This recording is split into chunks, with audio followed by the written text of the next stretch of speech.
Hiya, big man, my fellow hairless beings of the blue sea. It's me, we back up in here, man.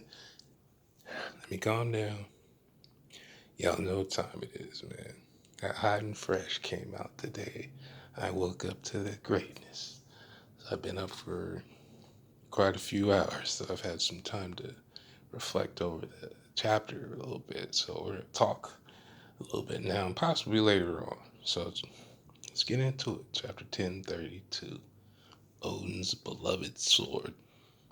Also, is the word sword one of these double meanings for this chapter? And we'll get into that, why that could be, right? So, of course, we got the cover, the Yamato delivery service. I'm all for it, man. DoorDash, Grubhub, Amazon. Hey, if it's Yamato delivering, we always accept. I want sign for only.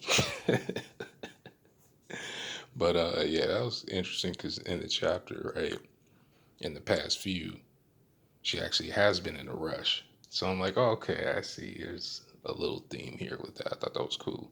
But we open up with Marco and Izo, and I didn't even see Marco like be something that we would see right now. We've seen him a couple chapters ago in one panel, but that was pretty much about it.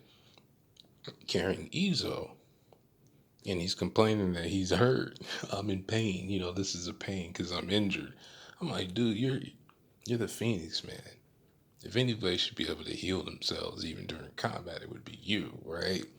I don't know, maybe that's just him joking around or whatever. But then they fly right past Big Mamu, who looks exactly like the way she looked, um, using that what looks like awakening, or I mentioned, even earlier this morning I posted, right? I mentioned about that, where she still has that smoke or whatever that's going on with her eyes, and you see all the fog or smoke below her as they're flying by. So whatever's going on with Kid and Law is probably a little rough right now. But I want to know is Izo heading to where the Kazumbo is? Because after Izo mentioned it being, hearing the over the announcement speaker about there being a yokai and feeling uneasy about it, is that one of these things where that's a perception of Conjuro's aura in a sense?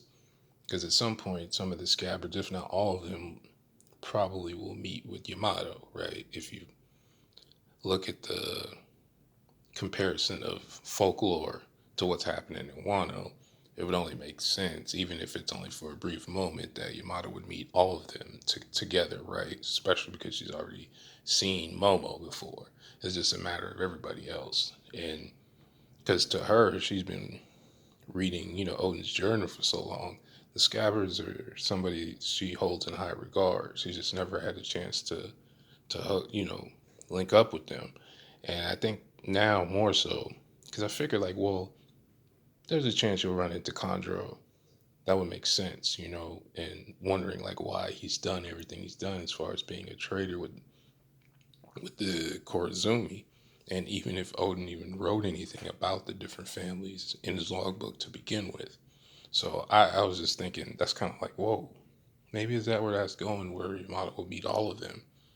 And now it's like, well, it would make sense for Izo and Yamato to meet up, especially with the Kazumbo heading for the explosives and whatnot, right? How that translates into how they'll stop it, I have no idea yet. But, with Yamato having the ice abilities, that I'm kind of thinking where that's going if it is to stop an explosion, because she didn't seem to hesitate to be on her way down there with the intention on stopping Onigashima from exploding at all costs, right? Even before telling Momo, hey, try to use your cloud abilities to slow this thing down. So that's kind of like where I'm thinking about as far as that part. Now we get to the actual, the basement, and of course our man, and I'm not mad at him with Thanksgiving coming around. He's trying to get extra help in the candied yams. So I'm not mad that he's still trying to slide Yamato's DMs, But she already told him once, man, I ain't got time for all that. I don't want to hear nothing you got to say. Take a hint. And even X Drake, even though he's kind of Captain Save 'em all dayish in this particular instance, and even he's like, yo, man, just chill, man. Like, fall back. Don't make this woman have to file a restraining order on you, being a weirdo. But I don't know, man, because like X Drake, right? You know what? We'll get to that. Y'all remember last week when we talked about, and I seen this in comment sections. I learned this part from y'all because I didn't see it, right? Um, the situation with the numbers in Yamato, because I was wondering like the way when Yamato came into the room where X Drake and Apu were fighting, it made it seem like the numbers recognized her.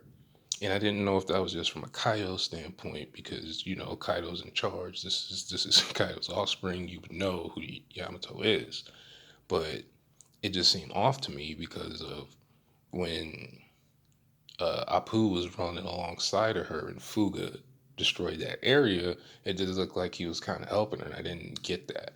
And then you guys in the comment section was talking about the relation to the samurai from her backstory, the three samurai that we met. I didn't even pick up on that. And so when I went back and looked at it, and you look at the panel, it's like, oh, okay, it's kind of hard to unsee it, right? But now it's just being straight out made obvious to us. So that was cool on y'all part. I appreciate that because I just didn't tie those two together like that at all, right? So we see Yamato running and basically communicating with Fuga, but you could see somebody is falling, and I'm like, okay, we got, Robin and Brooke, because Brooke had this little Jumpman pose last chapter and jumped down.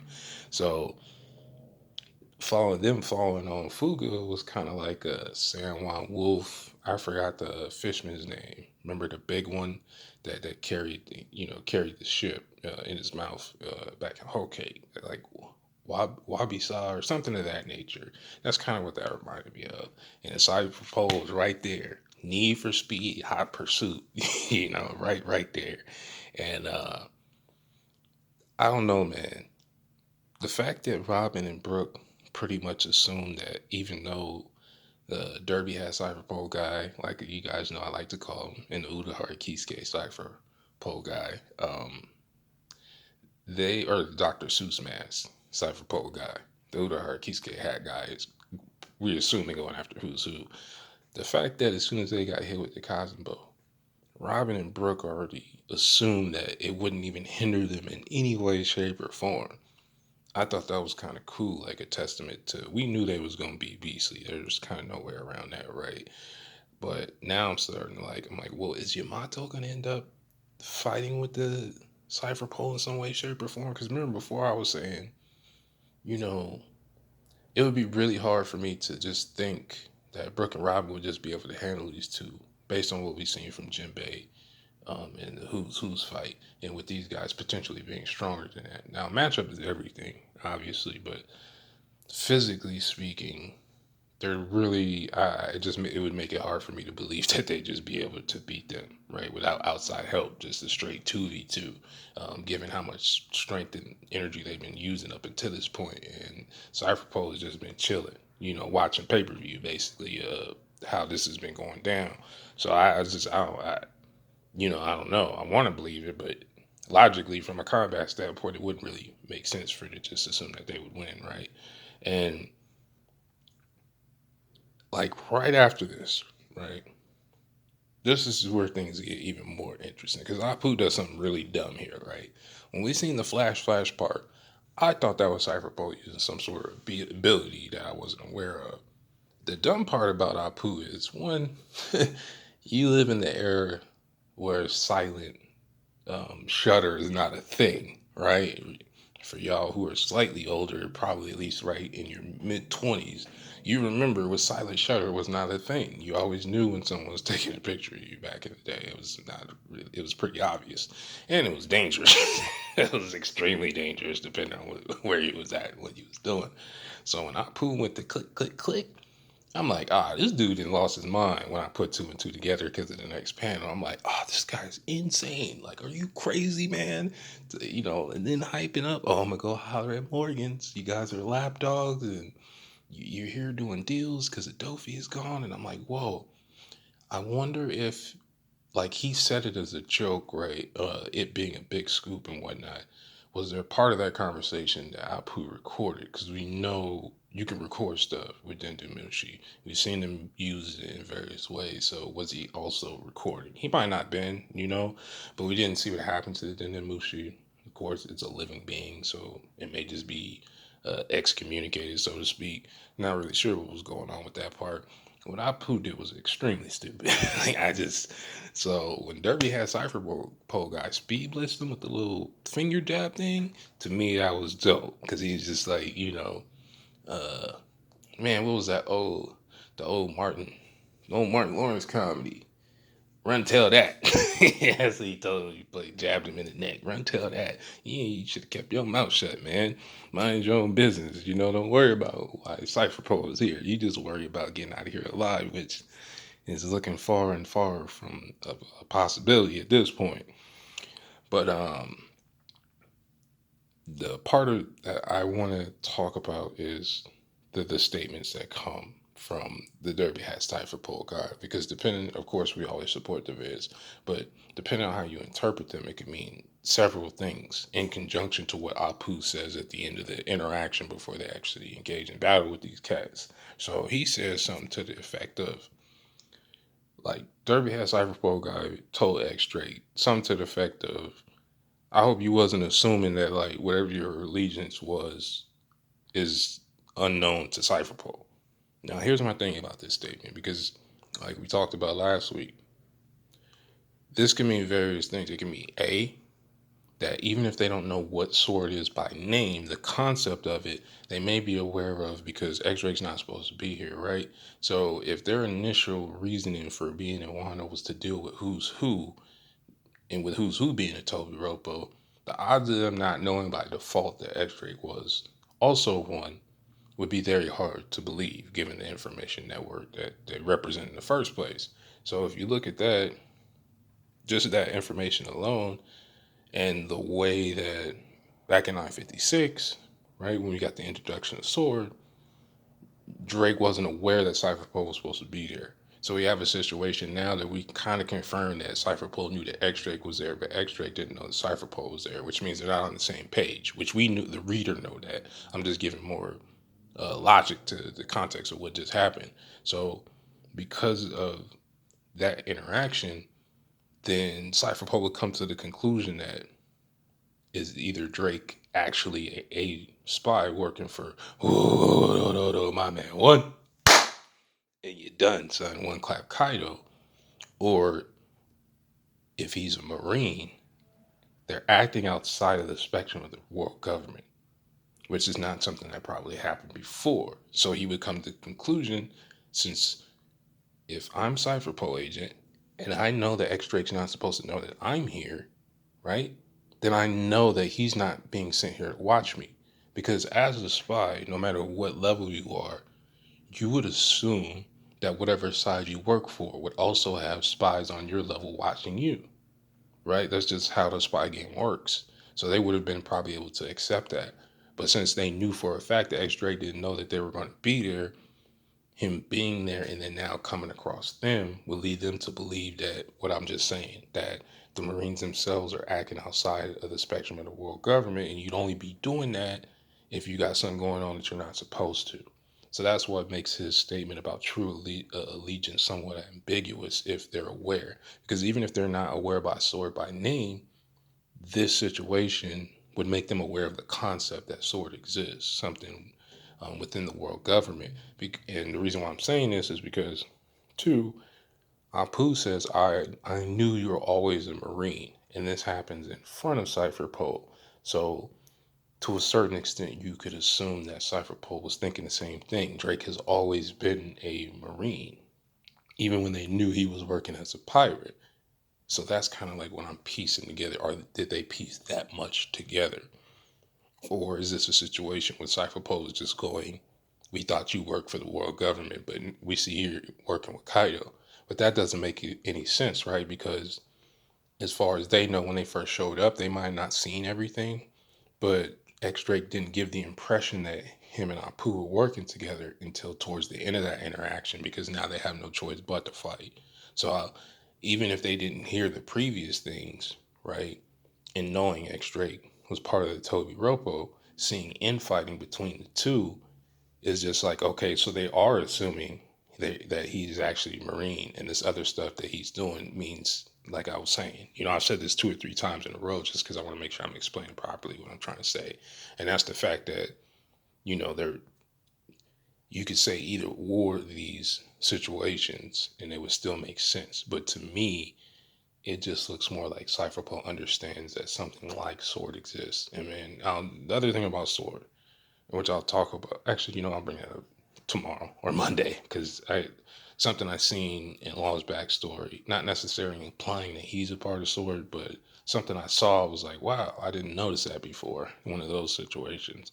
But yeah, I really wanted to talk about that part because you guys know how focused I am on Soccer Pro as a whole, not just because of their abilities, but who they represent and what the world government's plans are. And then see, I bring up the world government, boom, sirens, chaos, right? There's no cleansing going on where I live, but we know that's going to be part of the story. So you're going to hear a lot of that. And then X Drake responding, right? He goes, if you already know, then I want to know what's your excuse for being here. And again, going back to what I was just talking about, that's what makes this whole interaction of what Cypherpole knows or is implied to know somewhat ambiguous, because if Drake is acknowledging again that Cypherpole knew he was there before Drake knew that Cypherpole was there, then how can I put this? If they were on the same page, right, there would be no reason for them not to communicate. If Drake was supposed to be there to deal with Who's Who based on what we got when they were talking about there's somebody I want to get rid of in that whole situation, and he actually was there for that, right? There would be no reason to send Cypherpole too, right? Because no one's supposed to be in Wano anyway. Your other reasoning for having them there would have more to do with understanding later that Robin is there, or just the natural fact that they are already dealing with Orochi to begin with, especially now that Doflamingo is doing a bid. So I don't know. That's why I'm like I like this spy stuff. You guys can tell. We ain't even got to my man yet. You guys know. So for me to be still talking about this is how much I thought about it. I put a lot. We're gonna talk more on this subject later, but I did want to cover some of those aspects about allegiance, and this is just a bunch of spy versus spy stuff, and it being left ambiguous to us about what Cypher Poe is referring to. It just makes it stick in my head a little bit more with Drake's final statement and then Apu's final statement. So I'm like, wait a minute. If you already know what I'm supposed to be here for, which technically we still don't know what X Drake is supposed to be there for. We know some of the things he said and some of his movements, right? Especially in particular dealings with Hawkins and our man Trafalgar D. Walter Law. But we actually don't know what his original plan was because he just has yet to tell us that. It just looked like a situation, like at first glance, that he's there to just keep up with pirate business and stuff like that. But clearly by this interaction, there's something else. Because we'll talk about that Monday. Sorry. So now let's get into the pest control part of the statement, right? Because he's referring to Who's Who, as well as Brooke and Robin. And one and the same is the same situation, right? And now that Pooh and X Drake have an alliance, it looks even crazier and it's funny, right? Because this is the part that was set up. You had Apu asking Drake to be in alliance with him, and Drizzy Drake like, I don't rock with you like that. It's just not gonna happen. Now he doesn't have a choice, and this is kind of what we talked about, that they might have to team up out of circumstance, because X Drake, like Orhochi and some of these other cowards, they just want to get out of Wano. They don't have any actual goal, as far as we know, at this point in time, other than some of the stuff that Apu said to Drake when he was trying to get him to join his quote unquote alliance with these numbers, right? Which we still don't understand how important they are, other than scientifically speaking, whatever their implied history could be. So now it's like, I don't know. And the other thing, we talk about this all the time. We always assume that all the above average characters all have, at the bare minimum, observation or armament hockey, and they're using it even when you're not seeing that they're using it. Because if you look at a lot of I won't say a lot, but particularly with Luffy is shown, there's clashes where as soon as two characters make contact, you can see under their skin they show the shading that hockey is there. It's just not always on the outside. Like people like Big Mom, they put it on the outside probably just a pure flex because they feel like it. But underneath the skin, we always see that uh, somewhat of a barrier, right? When characters get hit in the limbs, and it shows that shading that hockey is on.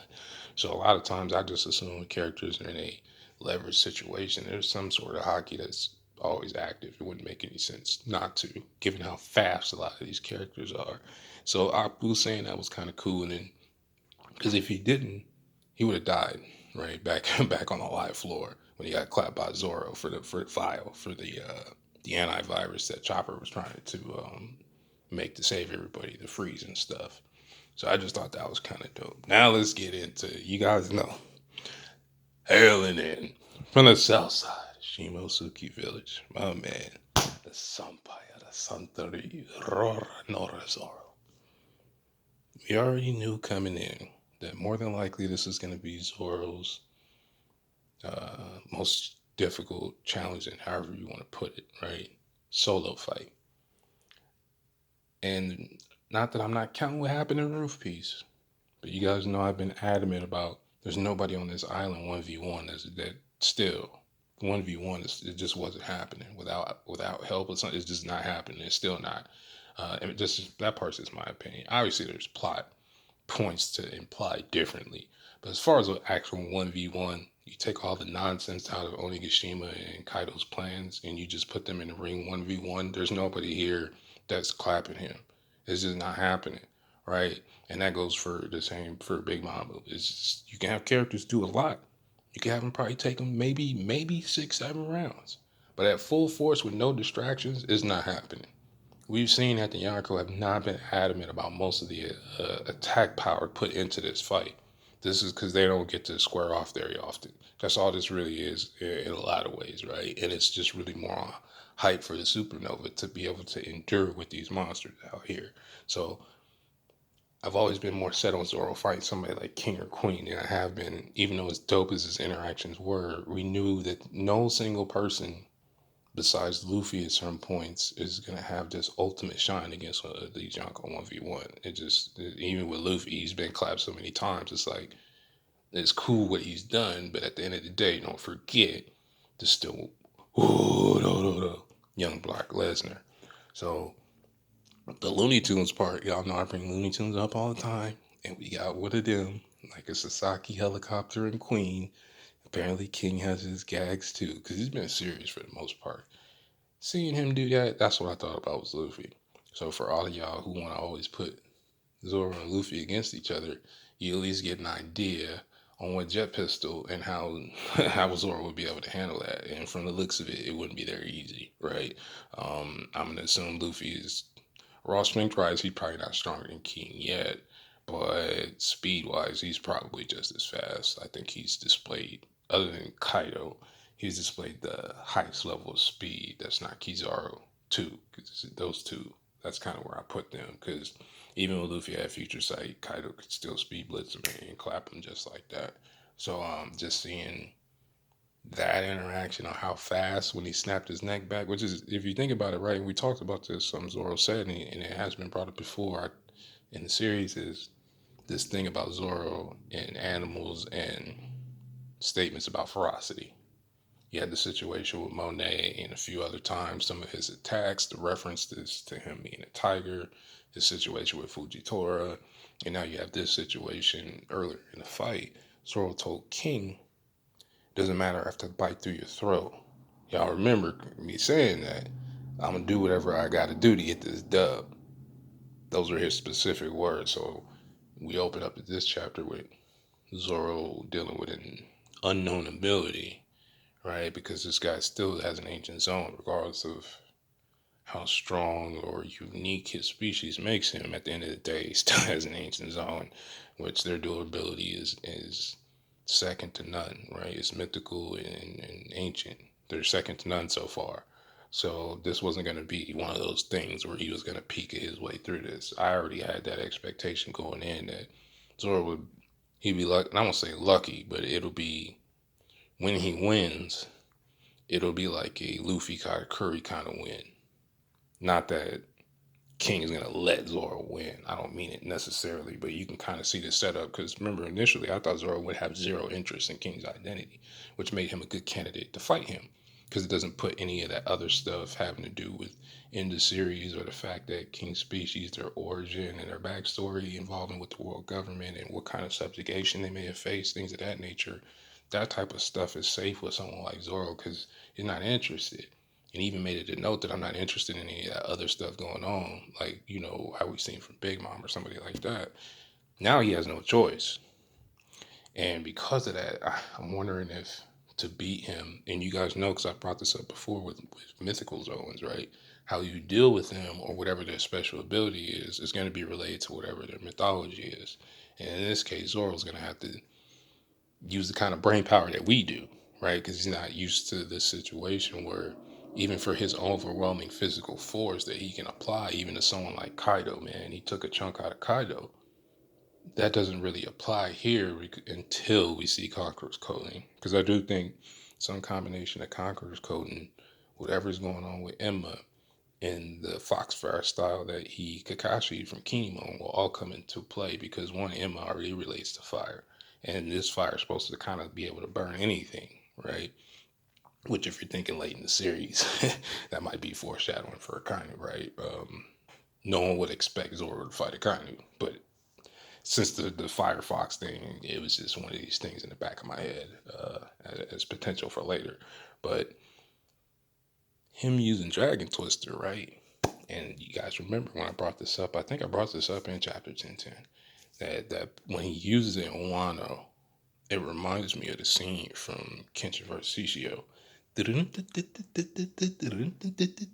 you have the narrator saying that dope line about dragons, and they show the Shenlong looking dragon, same as Kaido.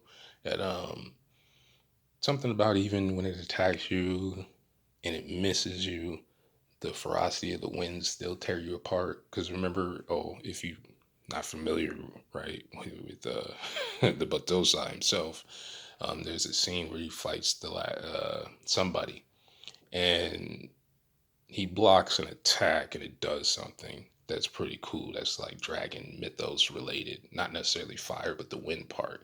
So when Zoro uses his Tatsumaki, that's a lot of times I'm actually thinking about that scene.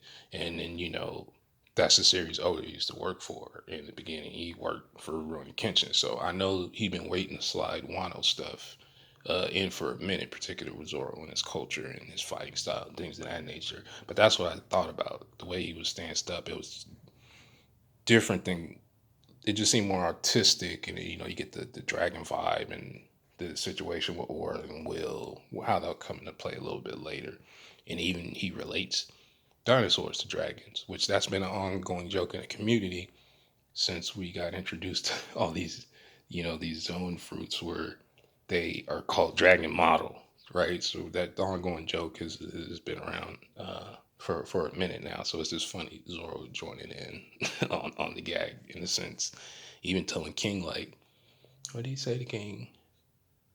Something about the fire on his back being really. He's like, that's not normal for a pteranodon or something like that. And King's like, nah, no, it's not. That's all meat, bro. I got some other stuff going on here. I'm really interested on how that's gonna play out because I just didn't think that was really gonna matter. But now we see it does. And then when Zoro got knocked into the ground after the clash, the vibe I got was Dallas Bones, man. That's what makes me think we're going to see Conqueror's coding or some breath of all things type of ability in conjunction with Emma, or one of those things, whether it be a combination of one or two, or something to that effect. Because the last time we seen him like this was Dodge Bones. When he fought Mihawk in the beginning of the series, he didn't have time to think about the way he did in that fight in Alabasta, right? Tapping into his senses and becoming one with the sword, that type of vibe. He didn't have time for that. It was either I'm winning or I'm losing. Even with Danza and Sky, even though I won't say it made Mihawk sweat, but he did seem to notice something about the Santar Ryu, that attack in general. Maybe he heard it before. That's why there's a lot of stuff with Zoro and Wano I don't necessarily try to tie together, but it is stuff way in the series, right? Like how we talk about Zoro knowing about Wano before he got there, which makes sense if you think about, Kiyoshiro being his mentor and Queen's dad, and then being from Wano, and then how the Wado Ichimori got the Wado in the first place. Like all these little things kind of make sense. So it's like at the end of the chapter, we get what? The shamisen coming back into play. Now, y'all already know I'm not a shipper, man. I'm not even into that. I don't got nothing against it. It's not really just something I don't ever really think about that. It's just I only think about that when y'all bring that stuff up, and then some of it be really funny if you think about real world interactions and who characters remind you and stuff. That stuff is funny, but the Hiyori things, even for someone like me who doesn't look for those things at this point, it's kind of hard. Because, right, we have the connection with Emno to begin with. If you think about how many interactions Hiro and Zoro have, right? You had Yasuo's execution, like the opening of the arc, right, with her playing the shamisen before Zoro clapped everybody with Shusui. So she saw, it's not like she didn't know that happened, right? She's the narrator in a sense for those moments. She's seen that.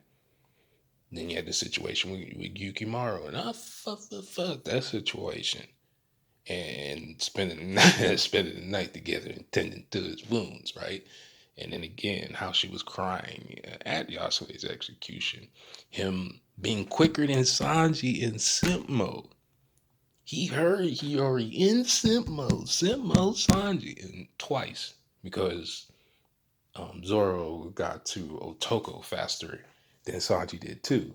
Yeah, you guys, this is where that bias start floating in. I don't talk about it much, but y'all know what time it is. That Sanji's my dude, but it's always the senpai that's not that you. But if you think about those moments, and even in simp mode, man, like I said, Zoro was still faster to get to Hiyori because he just wasn't having it, man. I was like, okay, Zoro, I see you, man. I've only seen him simp one time in the entire series, and that was when he met Tashigi, that brief moment he had. Other than that, that's not really a thing for him. So I don't know, man. The shamisen, man, it do something to you. The music can do something to you. So we gonna see what's cracking with King next week, man. I can't wait to see how his species and race identity plays into the series and how that plays into for Zoro. And as you hear the boys coming, you already know. So appreciate y'all stopping by. Enjoy your weekend. I'll see y'all on some Discord streams and all that.